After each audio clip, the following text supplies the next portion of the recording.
What if I told you that one single piece of paper was powerful enough to make 200 federal attorneys quit their jobs on the spot? Not a budget cut, not a scandal, just a mission statement. Meet the woman who didn't just drain the swamp, she sent a shockwave through it. Harmeet Dillon, the new Assistant Attorney General for Civil Rights. When she took over, she didn't just bring a broom, she brought a flamethrower. And in this video, we're going to reveal exactly why the old establishment guard is terrified and the radical plan that she and President Trump have for the future of American justice. We often talk in this channel about the Trump administration's ongoing and highly effective efforts at dismantling what's called the administrative state, the mass bureaucracy of unelected federal workers who've assumed control of much of our federal government for decades. And at the heart of this administrative state is the Civil Rights Division of the DOJ. They've been what many critics have called the fortress of the woke. Far from protecting the rights of citizens, the division had become inundated with rabid left-wing ideologues who focused their efforts on enforcing a two-tier justice system that exonerated some groups at the expense of others, who were legally targeted for political retribution. Remember, this was the division during the Biden administration that threatened to sue schools for not allowing trans athletes to compete in female sports. It was that bad. But then November 5th happened, and you changed the world. And the new Trump administration that you voted in appointed Ilhan Harmeet as Assistant Attorney General for Civil Rights. And in literally her second week on the job, Harmeet changed everything. On behalf of the president, she issued a memo. Very simple, very direct. It stated that from now on, the Civil Rights Division protects the rights of all Americans, not just some, all.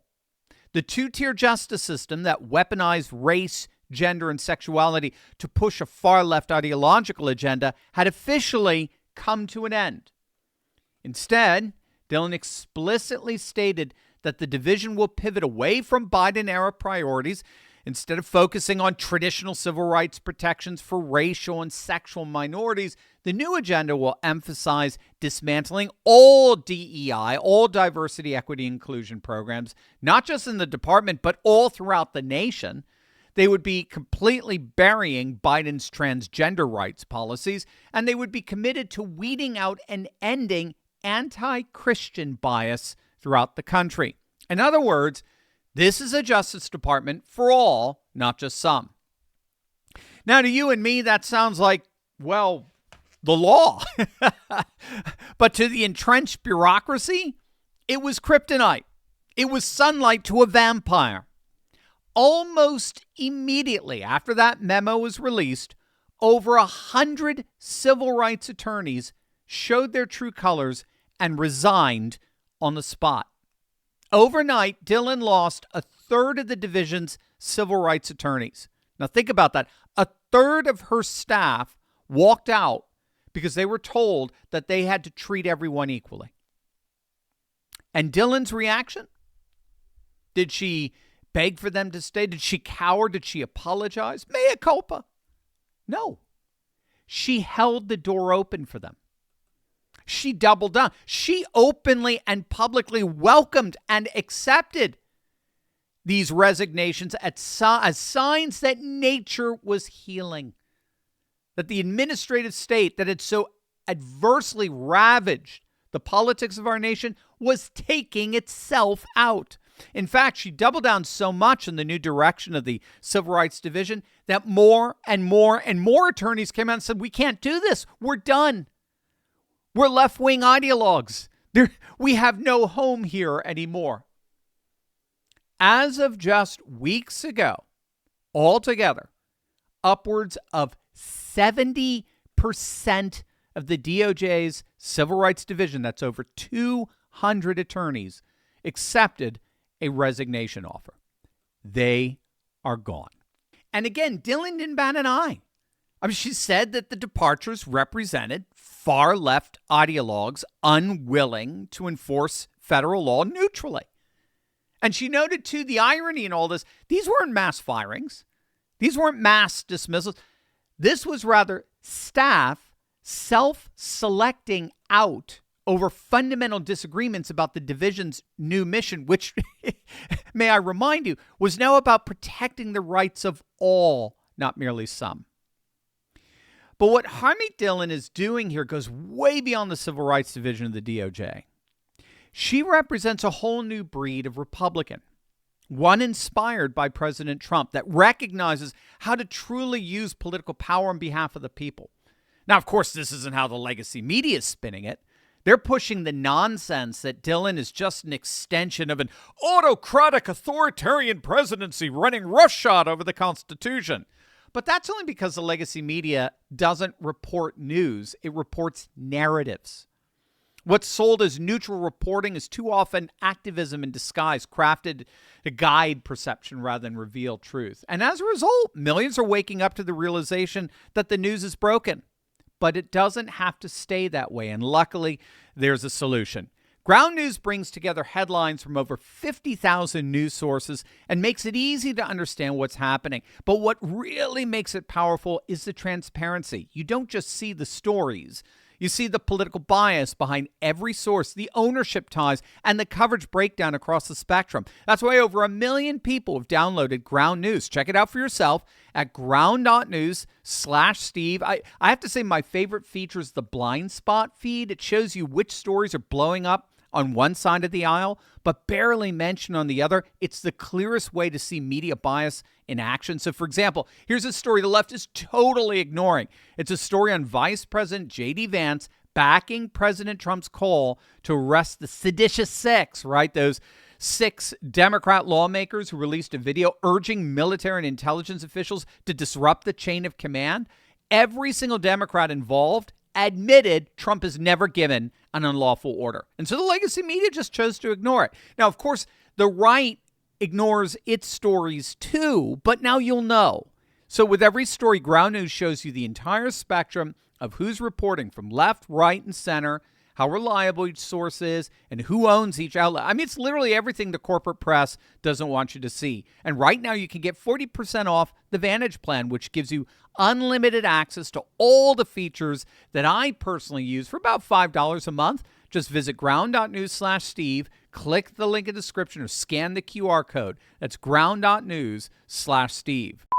What's happening in the Civil Rights Division of the Justice Department is really just a microcosm of what Trump is doing with the government as a whole. Under the Trump administration, the dismantling of the administrative state is proceeding through a coordinated pincer movement. So what we're talking about there is we've got the newly created Department of Government Efficiency, better known as DOGE, which, yes, is still very much in operation despite the lies reported by the legacy media. DOGE is attacking structure and budget, all the while individual agency heads like Harmeet Dillon are attacking personnel and mission. Okay, so that's the pincer technique.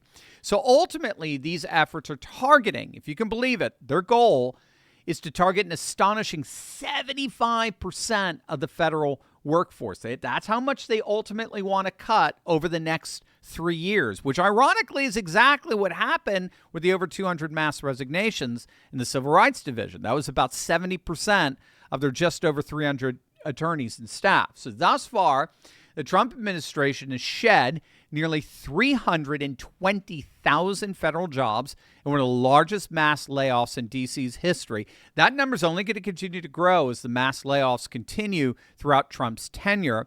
At the same time, DOGE has targeted entire agencies for elimination or severe reduction, like the Department of Education, of course, USAID, bypassing traditional congressional approval by using budgetary impoundment theories. Are you familiar with this? So impoundment, if you don't know, is the president's practice of withholding or delaying the spending of funds that Congress has already appropriated. It's essentially the executive branch refusing to spend money that lawmakers have authorized and funded. So the president can request what's called rescissions, which formally asks Congress to cancel appropriated funds. The president can engage in deferrals, and that's where the president can temporarily delay spending for limited periods with congressional notification. The key here is that while Congress holds the power of the purse under Article 1 of the Constitution, the presidency nevertheless still has tremendous power over how and when those funds are distributed. And what Trump has basically been doing is a form of what some are calling silent impoundment. And that's where he directs agencies to withhold funds, but without notifying Congress. And it's a bit of a loophole that makes it harder to legally challenge. But regardless, Trump is making it virtually impossible for these departments to function because he's effectively cut off the funding one way or the other. And then simultaneously, the Trump administration has reinstated what's known as Schedule F. They've done this on day one of Trump's administration. Schedule F reclassifies tens of thousands of civil service roles as, quote, policy-making positions. And that strips them of the protections that they normally have and then allows them for mass political firings. And then to close the loop here, as we've seen with Harmeet Dillon and Pam Bondi's Justice Department as a whole, this structural demolition is paired, again, in pincer-like fashion with ideological purges, where leaders like Dillon are remissioning divisions to focus on anti-woke priorities, creating a very hostile environment that compels woke career attorneys to resign en masse. And so by combining DOJ's fiscal sledgehammer with Schedule F's legal scalpel, the administration is effectively hollowing out the federal bureaucracy from both the top down and the bottom up. And so with these mass resignations among woke lawyers in the DOJ, it really does appear as if the administrative state has indeed met its match. And she and President Trump, I'm glad to say, are just getting started. If you love seeing faith, family, and freedom winning again, you'll love Turley Clips. These are short, uplifting highlights from our show filled with stories of renewal, courage, and hope that prove a new conservative age is rising every single day. Subscribe to Turley Clips today and stay inspired, encouraged, and connected to a movement that's building a brighter future.